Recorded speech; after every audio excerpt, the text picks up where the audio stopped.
Welcome to another edition of positivebritain.co.uk.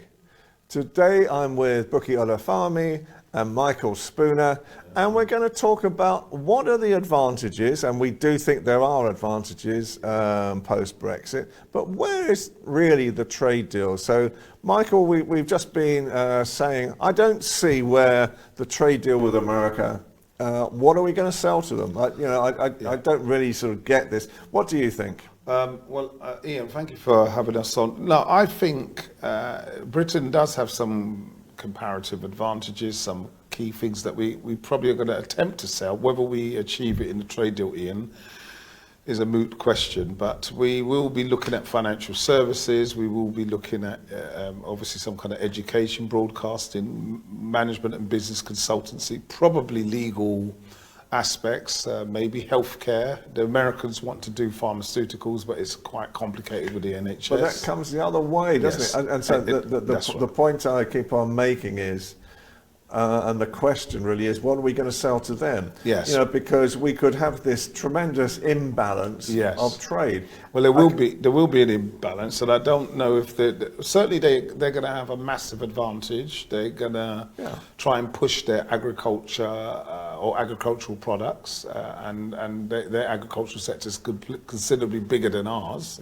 and our standards are much higher than theirs. So it's the question is how are we going to get, what advantage are we going to get? I suspect the deal will be very basic. It will be sector specific, maybe a technical type trade deal, very limited, and probably around, I think financial services and consultancy and legal are probably the biggest areas. Maybe artificial intelligence, Britain is a world leader in that area, but nothing big in that me and you can say is so significant that justifies a trade deal. Because you look at, we're doing it now, Michael. Yes. Already. So yes. Do we need it? I want to be positive about these opportunities, but I think when I look at it's the largest economy in the world. Yes. I get that. Yeah. And so, we may be able to sell more whiskey or more records or, what have you. Music and stuff. Buky, again, for you, I would think opening up America is probably a big opportunity for recording artists. Yes, certainly. So, let's look at the first question. At the moment, we don't have much to offer them in that sense, not because we don't have things at the moment, but I just think that previously when we had things like artificial intelligence, the mobile phone, they seem to almost take it well, they do. and profit off of it. You can almost think they're worse than the Chinese. They seem to recreate it and make loads of money off of it. So on that front, we don't have much to sell to them. But yes, if we look at maybe other things that we are doing well and looking at the entertainment business, then maybe that's a place to start. Maybe it's thinking about what we do well that we have to offer to them, and then putting a really high price on it and thinking about it in the way we do business with them. Yeah. So I suppose for me, I've been looking at what are the values and where's the new opportunities. When I look at it, I've just had another guest on recently talking about Africa and the potential of Africa. The latest figures coming out of Africa is by 2050, the continent of Africa economies will be equivalent to both America and China and India combined. Yes, that's right. So it's a massive future out there. So what do you think, Michael? Africa, the 54 countries in Africa is where Britain needs to put its energy, its focus. It needs to give sector-specific and country-specific deals, trade deals. Remember, Africa's got now recently just put together a free trade area a couple of years ago, maybe. It's going to develop, and so what we need to do, we have obviously colonial and long links with the different African countries. We're going to have to compete with the French, of course, and maybe the Germans, but generally speaking, and the Chinese, of course. But really, we do need to really get into the African countries, start with Nigeria, South Africa, start with Ghana, start with those countries, and we need to do deals with those countries. There's importing coffee manufacture. They want coffee. I have to say, folks, Listen, I'm a coffee addicted person. Talking to the coffee addict. I'm a coffee addict. So let's go there. Let's go there and create. So you'll be in your element. I can be in my element. I'll go there and just drown myself in coffee. I try not to. But I'll never get you back out again. No, exactly. What I'm trying to say is there's so much opportunity. Look, Africa's population is going to double. It's going to, like you say, these are enterprising. 50% of the population is under 30. There's a boom in entrepreneurs in all of the African countries. They're desperate to come and get educated. We have a surplus education system in this country at university and further education level. So we could do education exchanges. We could do all sorts of things to help the 54 African countries. Africa slowly is going to become, there's going to be less wars, less economic instability, and you're going to get much more stability. So by the time I'm drawing my pension, Ian, and by the time I'm beyond drawing my pension, Africa's going to be coming into stop drinking coffee. And stop drinking coffee. Africa's going to come into its own, and it really is an opportunity for Britain, in a positive way, to really try and secure good relations, good trade deals, good economic business there, and a lot of our British companies need to get in there. They are in there already, but they need to do much more, and they need to make sure that the Chinese don't allow the Chinese to go in there and do really what I call really poor deals with the governments. Because the Chinese tend to bring their own workers in, they're not employing African workers, and we need to do a much better deal with the African governments to make it work for British companies and for the African people themselves. What do you think about Africa? Right, I think it's definitely, clearly there's an opportunity that's that's arisen, and that's clearly that's somewhere to look at. But I think we should just be careful about the way we do that. So Africa in itself, it does not need anybody. It has its own resources. It has gold, it has minerals, it has coal, it has oil, it has diamonds, it has everything.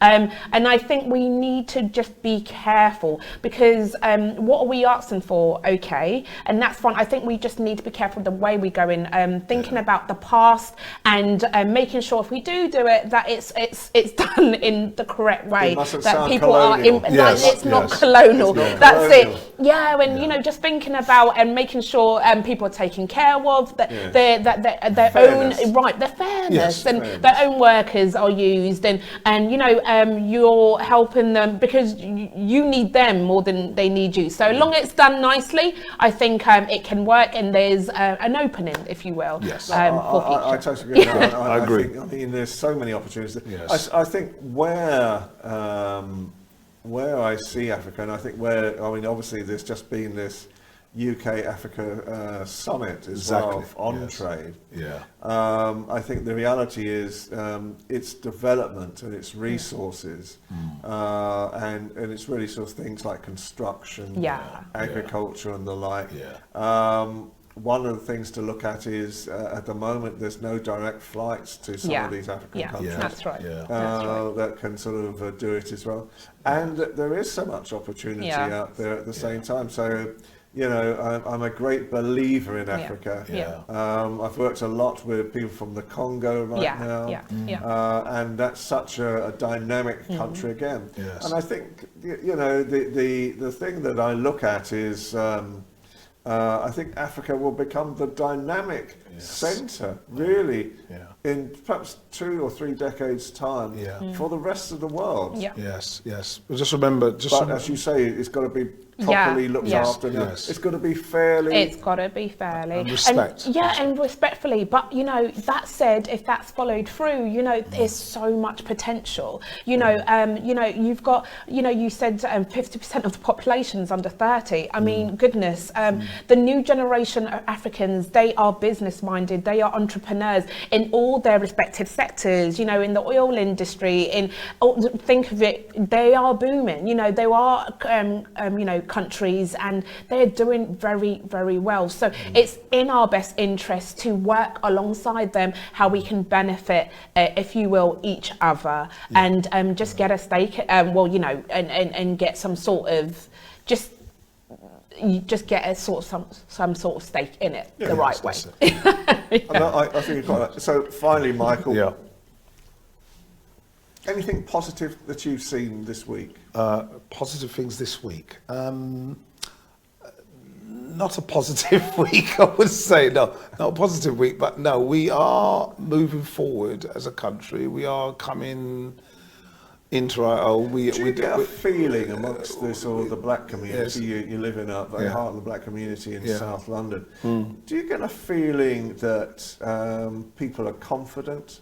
I think they're getting on with it. I think they're confident in that. I think they're glad that the Brexit thing is being dealt with. I think they're glad that they need government to be clear about what it's doing and where it's going. And I think that sense is there. But I don't know if there's any more higher levels of confidence. I think really people are waiting and seeing. In a sense, the government is promising a lot. There's promising a trade deal with Europe, something with America. We might have something with Australia, something with Canada. They're promising a lot of things, and where people are, I think, are waiting for something to be delivered that's concrete. We've got this climate change conference in Glasgow potentially coming up in November, December, whenever it is this year. Which is going to be the COP26, they call it. So there's lots of things being promised, and there's a bit of anxiety, I suspect, going on. But I think it's a wait and see, Ian, I think. A wait and see in the community. I can't speak for the black community because there is no such thing. The black community are made up of, people from 200 different countries, speaking 3,000 languages. So the black community is a very complex thing. But I suspect that people like me and like maybe Buky and like yourself, maybe we are waiting to see if Mr. Johnson, Prime Minister Johnson, can deliver on his promises, can do the things that he says he can do. And people have lent him their vote. So let's hope that our government can really deliver something positive. I'm optimistic as always, because at Positive Britain we're always optimistic. Absolutely. But we wait and see for the evidence of impact. That's what we want. Yeah. Buky, do you feel more positive this week? Right. Do I feel more positive? Okay, right. Well, I think just to answer your last question about, maybe the black community as a whole, I think it just comes down to the individual and all the voters that voted. I think at the heart of it, it's just making sure now that it's been said and done, are we going to be taken care of? So we're talking about our education, our pensions, our the pillars of society. So NHS, if you work in the education system, all of these sectors, are you as the average person, the promises that have been promised, are they going to follow through? Are we okay comfortably, business-wise, and on all fronts? Is it going to come to fruition with all of these things? And the answer we're yet to see, but we hope that it will go forward. And we can kind of move forward. Yeah. Guys, thank you so much again for your wisdom. Thank you so much. And his coffee making skills. Exactly. I've actually got a coffee making machine at home. Actually. Brilliant. We've now got a coffee system in our studio thanks to this young man. Coffee is key, apparently. Yeah. Thank you so much. Thank you. So again, from me, Ian Pelham-Turner, on positivebritain.co.uk in association with ALB UK Television, we hope you've enjoyed this video again and this message. We are very, very positive about the future. And I think, as we've agreed this afternoon, that Africa especially is going to be a great opportunity to actually grow and be part of, rather than colonialise or try to again. So again, thank you so much to my two guests. Thank you. And I look forward to seeing you again soon. Bye for now.